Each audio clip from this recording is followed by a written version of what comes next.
Өкіметтің кезінде қазақтарға, ей сендерде дым болмаған, өркениет пен мәдениет деген атымен жоқ, жерлерің де болмаған, елдерің де болмаған, сендер тек малдың артынан жүрген халық едіңдер, не жазуды білмейсіңдер, не сызуды білмейсіңдер, бір сөзбен айтқанда білімсіз едіңдер.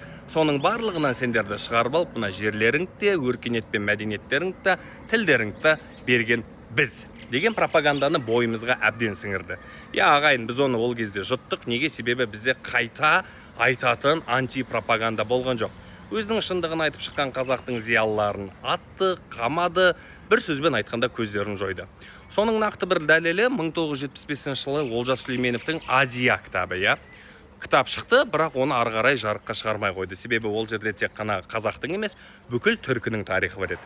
Шүкір Аллаға 1991 жылы қазақ өзінің тәуелсіздігін қайтарды, тарихының қандай терең екенін, шын мәнісінде кім екенін біле бастады.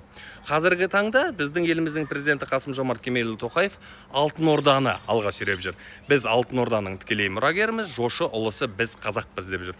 Ағайын, көпсі түсінбейді, неге ол Алтын Орданы айтады дейді. Совет өкіметінің аңсайтындар мүлдем. Зачем он говорит про Золотую Орду, а не СССР дейді.